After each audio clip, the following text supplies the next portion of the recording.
This is Around the Globe with Dr. G.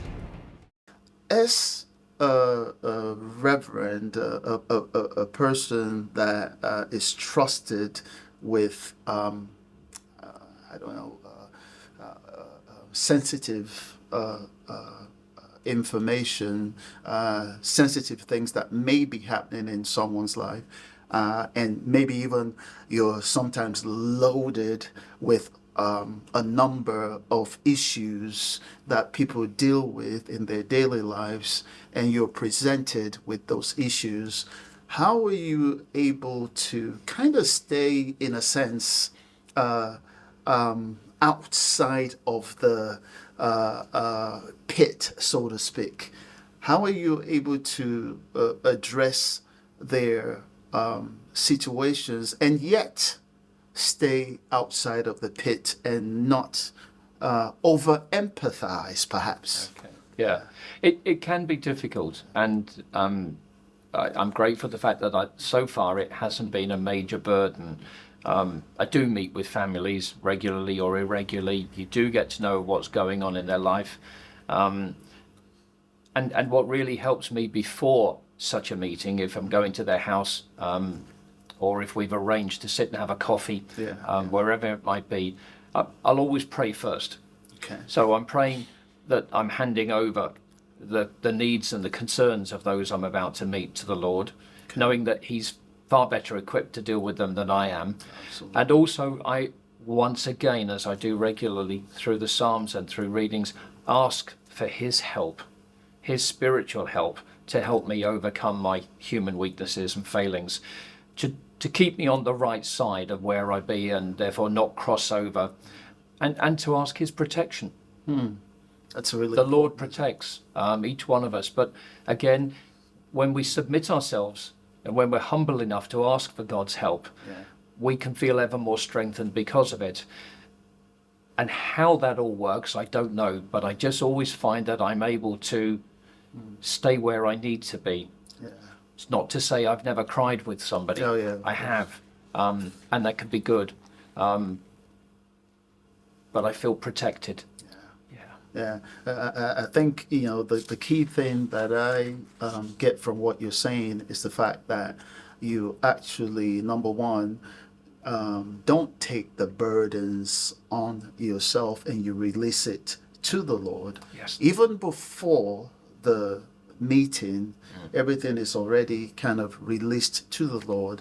That, as you said, He's far more equipped than you are. Absolutely. And, I think that's perhaps one of the best ways. Yeah, and I think for those then that I'm ministering to, in whatever way that might be at that particular time, it's a strength for them to see that I'm not losing the plot, that I'm not breaking down, that I'm not overly burdened or over troubled, because people sense things as well. Oh, absolutely. So they have to feel relaxed knowing that I'm in a good place. Oh, absolutely. Well, stay in a good place, Reverend. Now, how would you describe just the general state of Christianity in the UK? I would say, in the UK. Let's stick to the UK.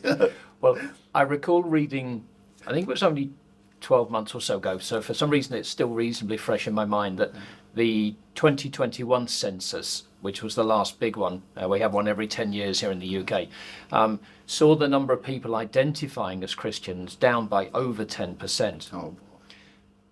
However, the biggest group of faith that people identified with was still Christianity. So I remember listening to the debate about this at the time, and people were putting forward arguments about COVID's had an impact. People aren't attending church as much. And there is some truth in that. Here in the parish, we sadly had to say goodbye to a lot of parishioners who got infected and passed away. There were funerals almost every day of the week for a few months. It was very sad and very tiring. But I think I draw confidence also. As much as one can't argue with the numbers that are presented, I draw confidence from the fact that our church is full at most services, at most masses across the weekend, and we have 6 of them. And in 2 masses in particular, on a Sunday morning. They're family orientated masses, and they're the busiest ones. Oh, wow. So we've got adults bringing children to mass, and that for me is a sign of hope. That's a positive sign for the future. I think throughout history, church attendance, people's faith has gone up, has gone down. I don't put too much faith in the numbers themselves. Yeah. I put my faith in the fact that, we're doing what we can here as a parish team to spread the gospel, to spread the good news. And we're blessed by having Catholic schools in the parish, so children want to come and be educated in those. So whilst there might be a cloud on the horizon, Yeah. I think behind that cloud is some sunshine. I like that. And the fact that you can only do what you're responsible for, even though, yes, perhaps, of the numbers of people that are Christians may be declining in the UK as a whole. Yeah. But at the end of the day, you can only be responsible for the vineyard, the part that you have been given. Yeah. And so, yeah. And it's better to work with fertile ground, a small amount of ground that's producing fruit than, a huge number of acres where people are just coming periodically, or they identify as Christian even though they haven't been to churches. I'd rather people were honest with themselves.